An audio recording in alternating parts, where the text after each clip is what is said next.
Okay.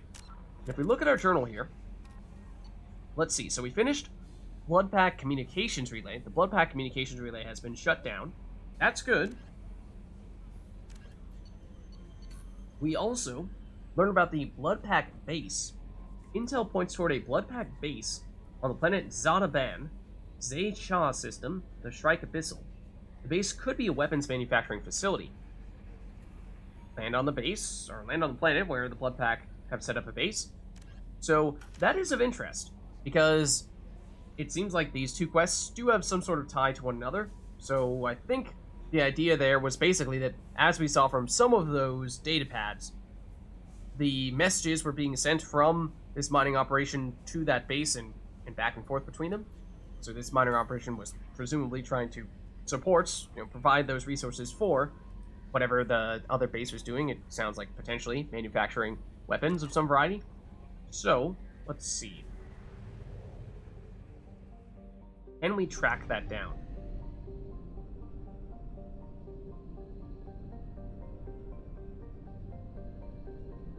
So I think it's in a different system. So it means we would need to jump through the mass relay. It does mean we'll at least temporarily investigate this, or rather, abandon this Investigate Eclipse Presence mission, but we should still have a marker here. We'll definitely have the update in our journal, the assignment section, where we can check this out. But let's see. Let us load up a bit more on fuel while we're at it. But yeah, we'll come back here on a future occasion to check out the Eclipse stuff, but as for right now, we're focusing on the Blood Pack, I think. We'll save Eclipse for another day.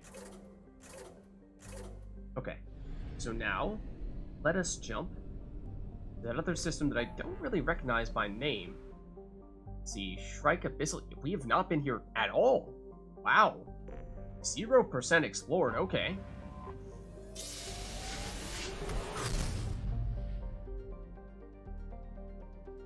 Okay, so, and it's in this first area here. And is this the only system? No, there's at least one more over to the left. It looks like it's just that other one over to the left. So, let's see. Let's start by doing some exploration here. We have Vem Osca, a Jovian gas giant, Vem Osca, Weeping Witness, and Empyrean Volus. Oh, is this Volus territory or close? I mean, we're still in the Terminus systems, I think, but I suppose it could still be named by the Volus. It's a low-density hydrogen-helium planet with 35 moons. Later this year, 33 of the moons will be visible from the planet's surface in a conjunction. Tell that to Geralt Rivian, everyone in the Witcherding world.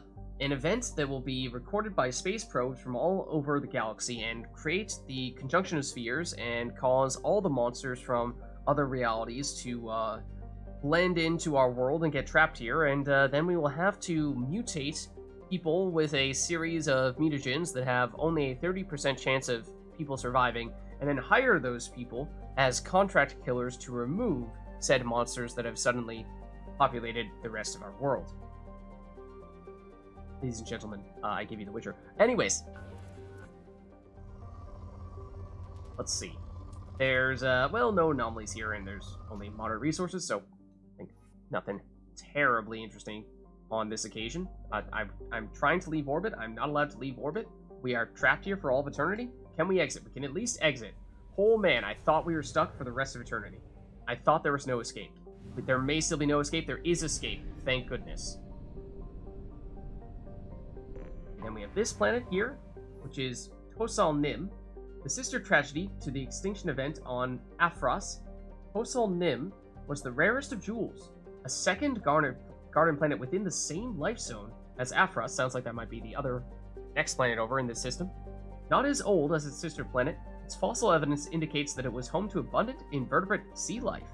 However, similar craters to those on Aphros created a dust shroud that killed 99% of biota on the planet.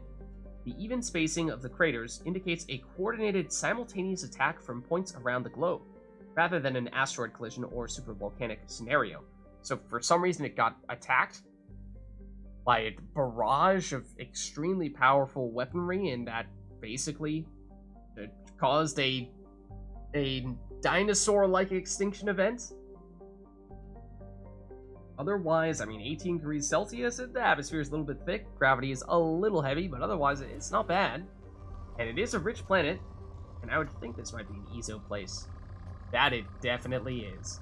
That's a lot of EZO, but I mean, EZO is really one of the resources that we can say pretty confidently that we should have enough of it. I mean, unless we want to just continue to swap out resetting everybody's skill points right and left, which we might do with some people, but that's a pretty sweet source of iridium as well.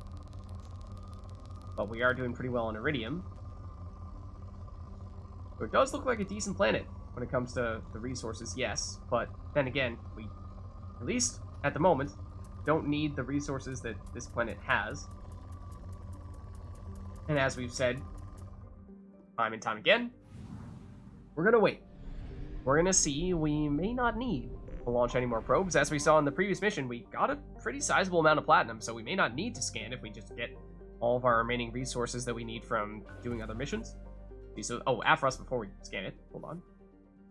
So a unique discovery, Aphros is a heavenly twin planet in a star system that has not one but two worlds of sufficient mass to retain a nitrogen-oxygen atmosphere within the habitable zone of its planet star, a parent star. Fossil evidence shows abundant vertebrates and evidence of a sapient terrestrial avian species in its Bronze Age. However, the only trace of contemporary life on the planet is that of single-celled organisms in its seas. All else has suffered from an extinction event, a series of massive impacts that vaporized vast quantities of water and lofted dust into its atmosphere. Early theories that this event was a collision with a fragmenting asteroid have now been discounted. The impact craters were aimed directly at habitation centers. Sounds very suspicious. There was some kind of targeted attack on both this planet and the one that we were just looking at previously, which is a shame. Planets that seemed like they had a whole lot of potential to house complex life, and now, I mean, at least in this case, it sounds like there is still some life here, but it is nowhere near as advanced as it once was. And when it comes to scanning, this one's just moderate in terms of its scanner resource resultant. Again, no anomalies, so not terribly interested here. I mean, half decent palladium, but we could definitely do better if we were in desperate need. And lastly, we have Zadaban, which is the place where we are apparently looking to go to destroy a blood pack base, so let's check it out. There is an anomaly detected, and it just goes straight into that. Don't even get to read about the planet, I suppose. Scans show a crude base established on the planet's surface. Communications match known blood pack mercenary protocols. Numerous life signs matching Vorsha genealogy detected. I suppose that's to be expected with there being blood pack. The base's material resources match our data on weapons manufacturing components. Okay, so yes. Sounds like weapons manufacturing. Do we need to scan? I'm actually not sure that we do, because we may have automatically gotten the mission here from having done the previous mission with the blood pack communication stuff, and for that reason, I think we can just directly land here if we really wanted to. I am curious to see, because it is a rich planet, that is a decent source of palladium, and then I thought I saw a pretty sizable EZO chunk. Yeah, that's really good when it comes to EZO, and iridium is just a bonus, because remember, EZO tends not to be as plentiful as other resources, so it does not go as high up on the charts here, but that's quite high. Certainly, at least from an EZO perspective.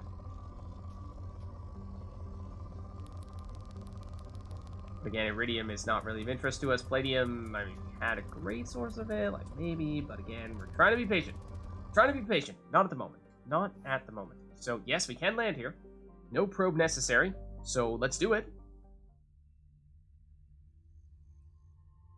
Okay, so for what we want to do here, we are, of course, expecting to run into blood pack, and that means generally combination of Vorcha and Krogan, which means a fair bit of armor and a fair bit of health regeneration, so that means generally fire is the way to go, and Morden is kind of our armor slash Krogan slash blood pack specialist, so I think it probably does make sense to bring him.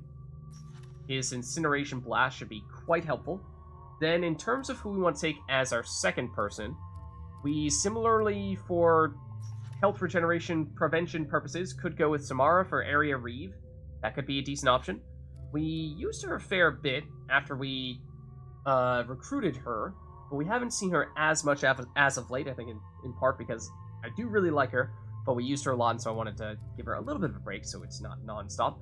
Miranda we used so much early on that we did use her in the previous quest, and maybe we choose not to use her here.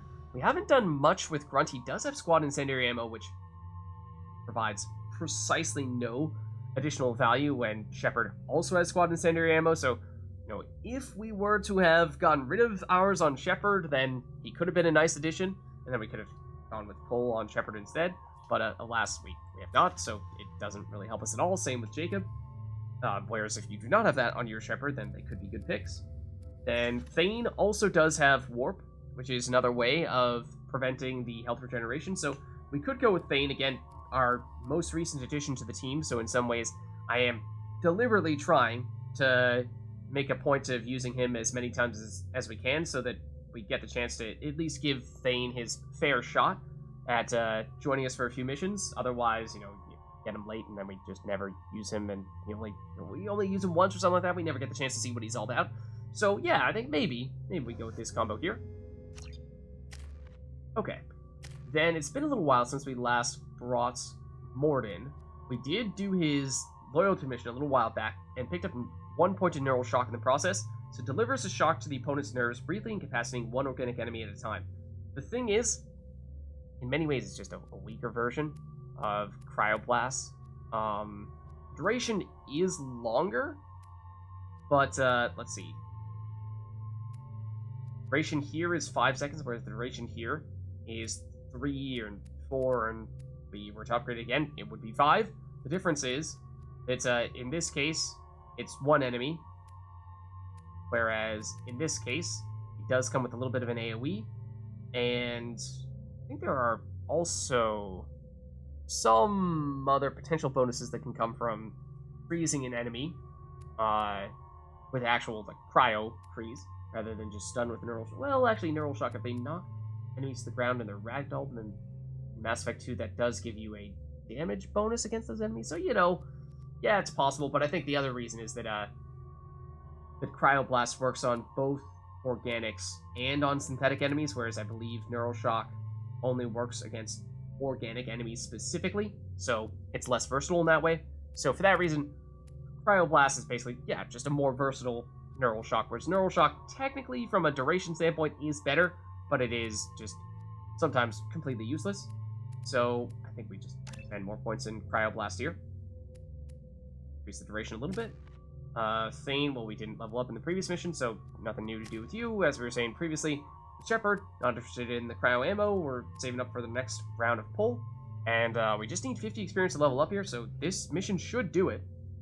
Then, in terms of what we want, make sure we'll keep our projector on Shepard. Locust, Carnifex, sounds fine. I think this is also fine with Thane as well.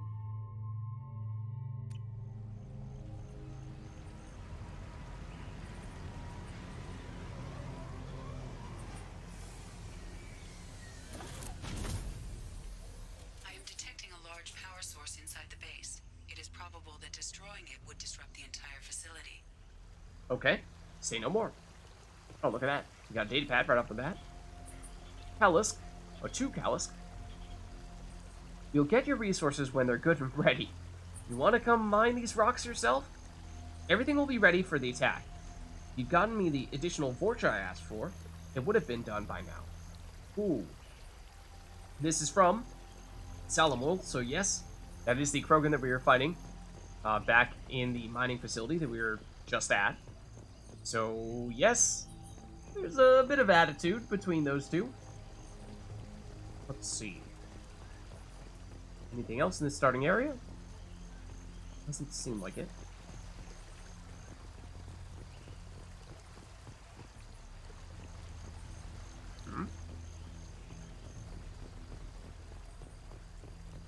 But I do see that. And I see another data pad. Except I also hear enemies, potentially. Kalusk. I'm sending back 2 of the Vorcha you sent me, so that you can see what I'm dealing with out here. I suggest you not arm these morons.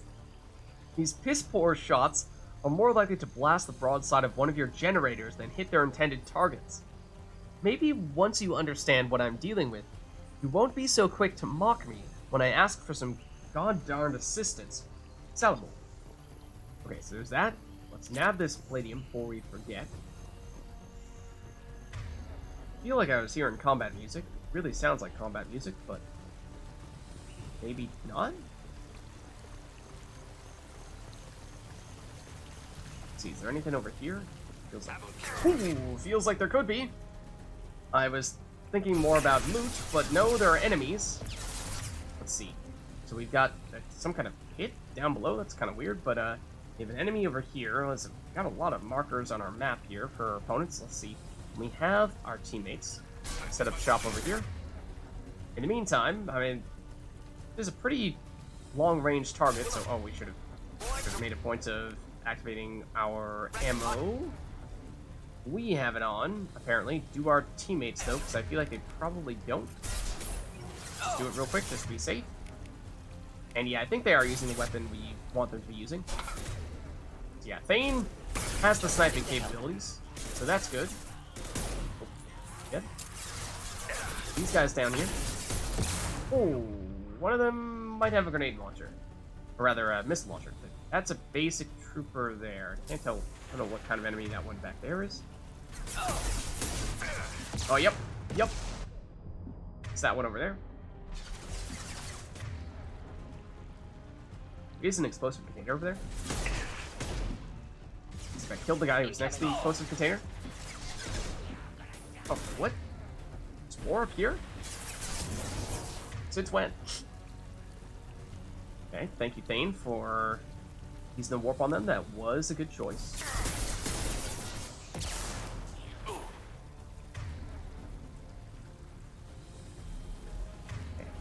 I feel like that little bar is going to prevent us from using something like Incineration Blast, but there we go. Ooh, that was close. Okay, I believe the missile launcher is down. Unless there's more where that came from, which is definitely possible. Remember, they can regenerate health, unless we do things like warp them. Or hit them with fire powers. Thought I was harmless with you. There's still, I think, one more down there. Yep.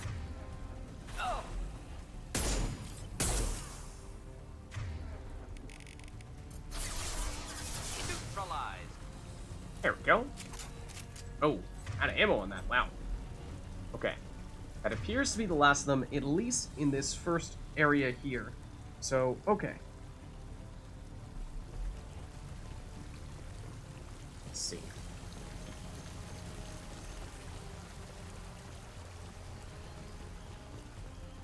Go around this way. This looks like it's basically going to take us where those enemies were. Load up on ammo. That's definitely good. And get some more palladium. So that's good too. Oh, another data pad, okay. Kalos. Some of my Borgia have gone missing. I need more of you. I need more if you expect us to get that, get this work done on schedule. I don't care how you get them. Ask Garm for his extras. He has to have some cast-offs that are good enough for mining duty. Sellable. Garm. Look at the blood pack. Oh, that was the blood pack leader that we met on Garrus's recruitment mission, was it not?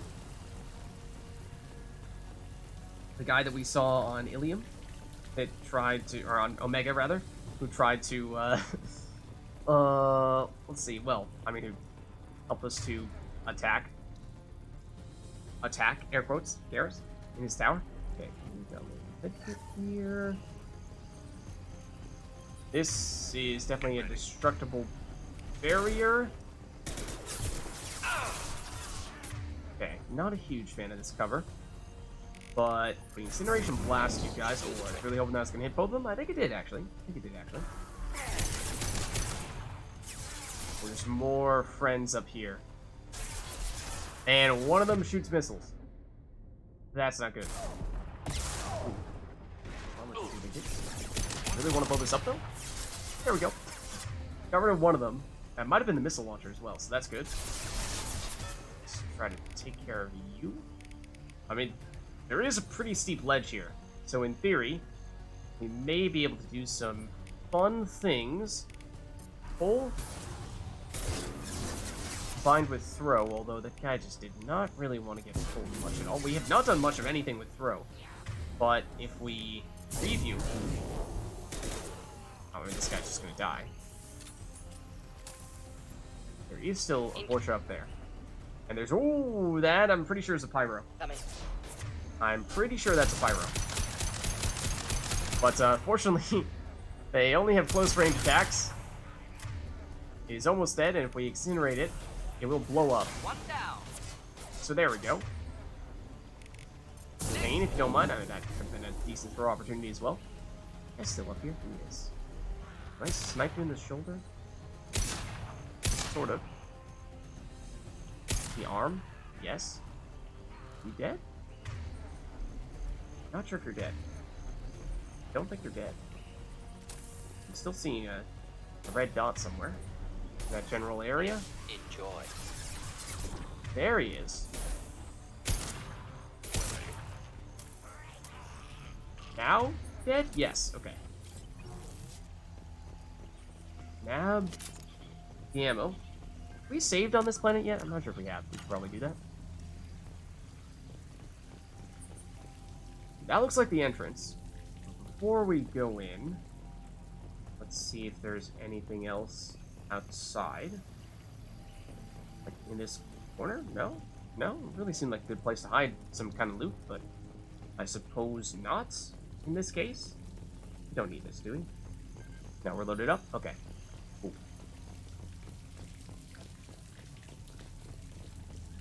Alright. Let's head inside. Hear the combat music? Yeah, I was gonna say, there's no way this place is empty. There's Kalusk. Here is our Krogan. He does have shields. Which is actually quite unusual for Krogan. It is usually, especially for the big ones, it would be health, of course, armor, and then if they do have a third layer defenses, it would normally be barrier, not shields. That is quite out of the ordinary. Why don't we take a quick second here to switch to a weapon that is better against shields?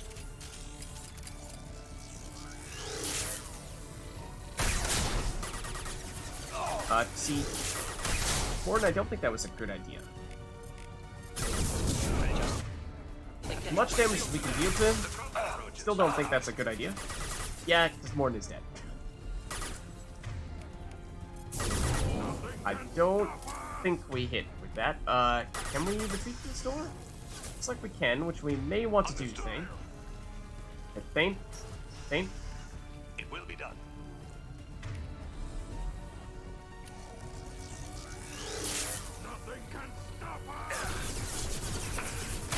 I guess we'll just miss on that, but we can take out your friend.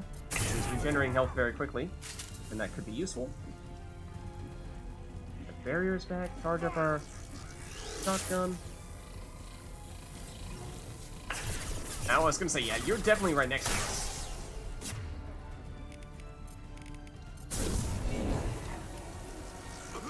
It's weakened quite a bit from the Reeve, or at least stunned by it, and gives us a lot of time to charge our big attack against him. Okay, so then we have what? A basic trooper back here, who's a little bit hard to see through all this, but maybe we can hit him with a more precise weapon. There's one. Oh, there you are. Oh, it's a boom squad person.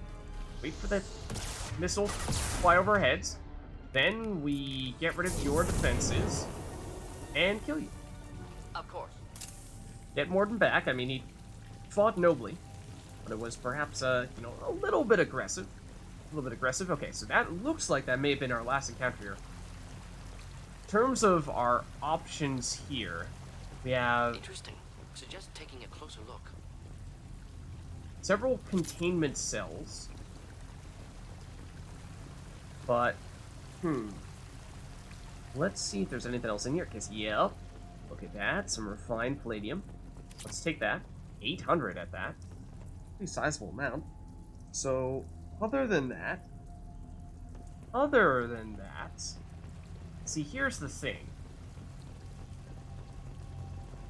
Here's the thing. You may recall, actually, I'm curious to see if our journal says anything about this, but Blood Pack base, that's what we're working on. So, land on the planet, Xanabon, where the Blood Pack have set up a base, true. Let's just say, can we save here? We can. I think it's worth doing that. Because, what we should do is fall back With a you. bit, Very well. and then Simple enough. I'll be right there. we will once blow this place up. And we actually do not want to be standing anywhere near it when that happens, because, well, things will go horribly, horribly wrong if we do. So, that is why I'm deliberately trying to do this from as far away as possible. I'd like to go through here.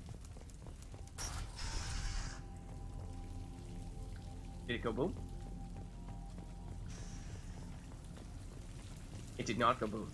Oh, I think we need to destroy all of them for it to go boom, in which case we might have destroyed the one we would have liked to have saved for last, first. But that's not good. So, let's see if this makes this one go boom.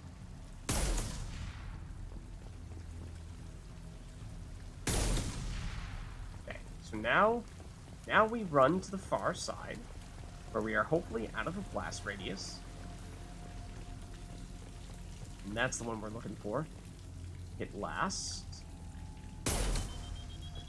Situation suggests retreat advisable.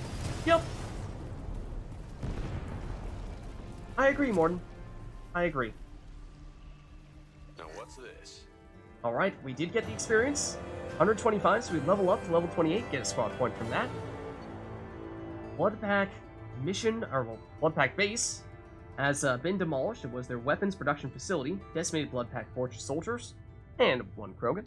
We got a heavy weapon ammo upgrade. Now, we didn't actually see this anywhere in the mission, but what it is basically just an ammo upgrade that you get after completing it, no matter what. So, no worries there. No need to search for anything. So, the power cells technology used by heavy weapons is fairly old, but can be improved by rebuilding the core with more modern components. These improvements allow standard power cells to yield more power per power cell and allow for more total shots to be fired. Then we get 7,500 credits total and 2,000 palladium.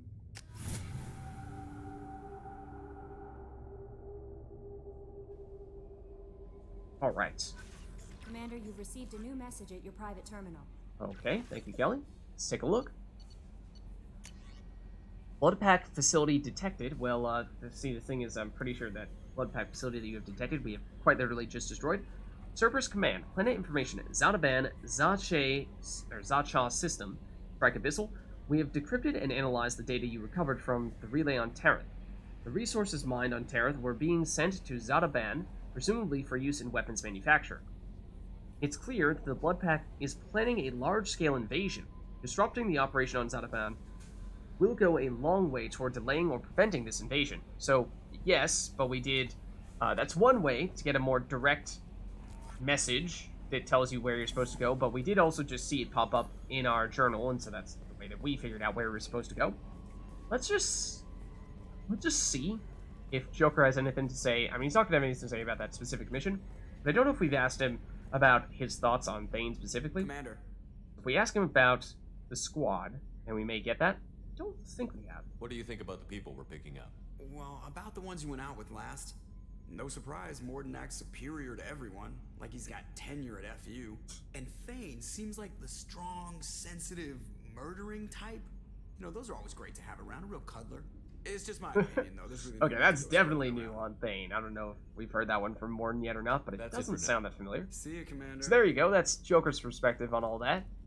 We did, of course, pick up at least one of the research upgrades that we may want to see if we can afford. We've gotten some, what was it, palladium and some platinum, and those were two of the resources that we were most in need of. So it's possible we may be able to afford some things here. We are very close to getting the heavy pistol damage upgrade. Just 1,000 shy of that, so a little less than 1,000. So that's what I mean, where we may not need to go out scanning for palladium at the moment, because for just a little bit more, we'll get this. Then and there's also sniper headshot. That one requires platinum. We're a little bit farther away from that.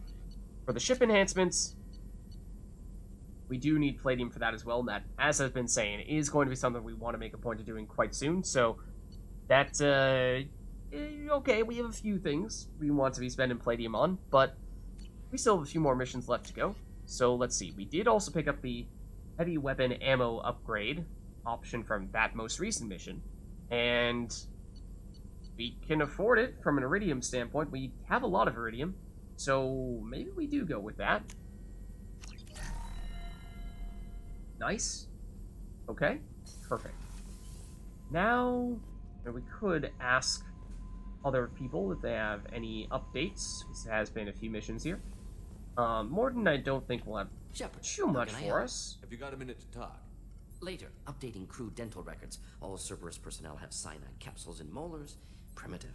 Ocular nerve flashbangs harder to disarm. Anything else? Oh, I'll let you work. We'll be okay. here if you need me.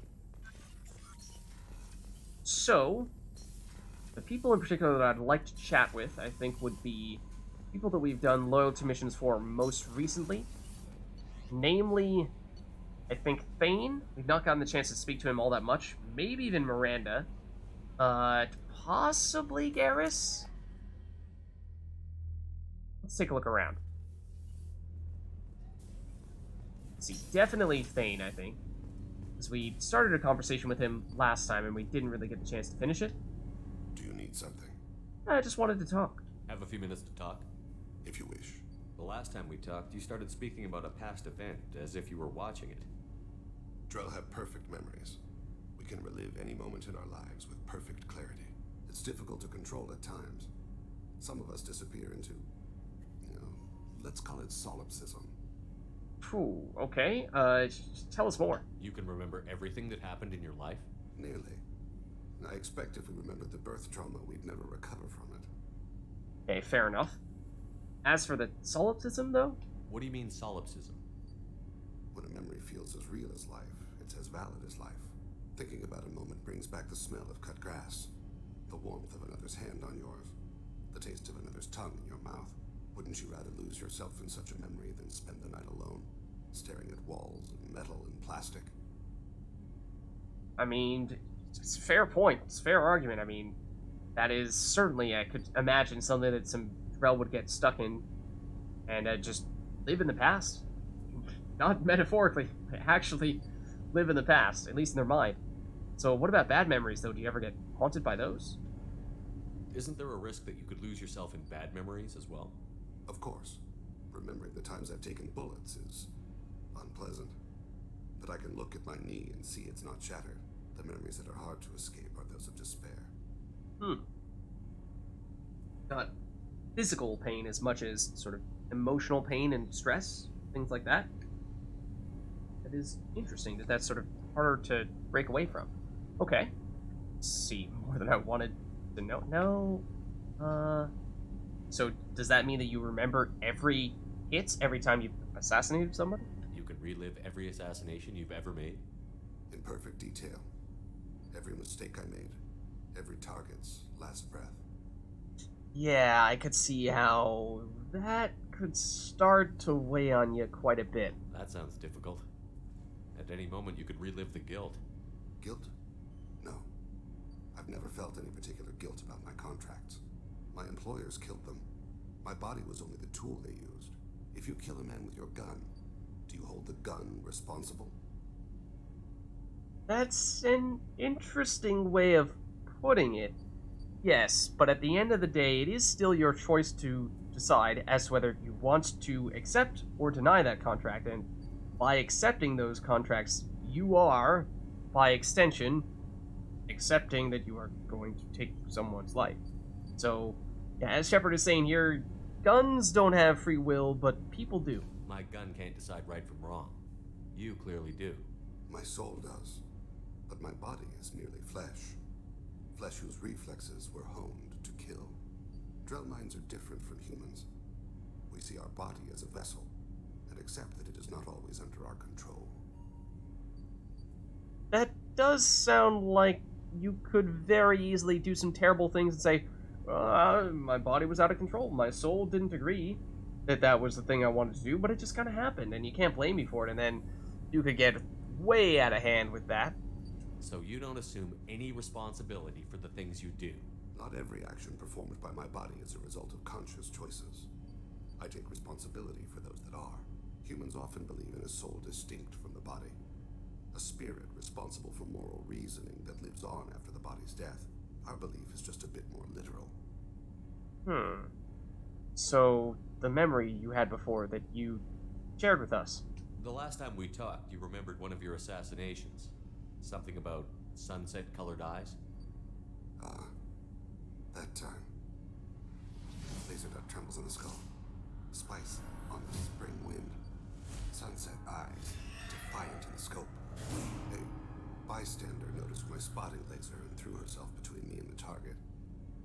She couldn't see me, but she stared me down. That sounds moderately terrifying if an innocent bystander were to jump in front of the shot you're trying to make. It was odd that you just blurted that out. Just another vivid draw memory? No. She was a vivid person. So, what happened? Did you take the shot? Not that day. Okay. Is this what we asked The him? last time we talked, Yes, you okay. remembered one of your assassinations. Yes, okay. A bystander noticed my spotting laser and threw herself Okay. between me and the target. So, and then he said She couldn't he did see not me. take her out But she stared me down. that time. Which, I don't know. Based on what the phrasing there makes it sound like although Shepard was saying take her out as in, like, shoot her, I feel like Thane is doing a bit of a play on words here, and by take her out, he is saying, like, take her out on a date, and his answer was, no, not that time, but perhaps on a later occasion. So, well, sounds like there's not anything else we can ask you about, so we're gonna have to end the conversation there, although it does seem like we're just getting the tip of the iceberg here, so... I should get back to my duties. Shepard, I appreciate these chats we have. It's maybe Shepard is not the phrasing I would use, but You've spent a lot of your life alone, Thane. Work fulfilled me. Reading. I barely spoke to anyone outside my family. It seems there will be no one to mourn me when I die. You're the only friend I've made in 10 years. no. Well, I mean, despite the fact that you do professionally murder people and at times seemingly shirk all responsibilities for having done that, you do seem like a good guy. The rest of us lose as much as you do when you hold yourself apart. I found it difficult to sit in the ship's mess for meals. I'm used to keeping my back against a wall, facing the doors. I'm trying to relax. Find my center. Get some Paragon points for it as well, but there's a little bit more on Thane and a little bit more on Drell. And of course, what with him being the most recent person that we added to our crew, we just haven't had as much time to talk with him. So, definitely trying to make more of a point of doing that. Other than that, we have those other squad members that, as we were saying, that for a long time just wanted to talk about their loyalty missions and not much else. And Miranda Commander, is on that list. what can I do for you? You have a minute, Miranda? There's a lot to do, Shepard. Maybe another time. Okay. I'll let you We work. did talk quite a bit Of last course, time. Commander. So maybe Miranda has said all there is to say as things currently stand. And Garrus is another one that we recently did the loyalty mission for. Shepard, need me for something? Have you got a minute? Can it wait for a bit? I'm in the middle of some But, calibrations. maybe we just Talk to you gotta later, Garrus. let him do his I'll be here if you calibrations need is me. all. Okay. So let's see. Other than that, that may be just about everyone that we want to check in with. I mean, it's possible that not Samara, but Sumi may have slightly... Well, no, we haven't done any major missions since we last chatted with her, so no, I think he won't have anything new to say to us. Likewise with Zaid and Runt, I'm not sure if he has any breakthroughs for us at this stage, so let's head back up. No messages for you, Commander. Thank you, Kelly.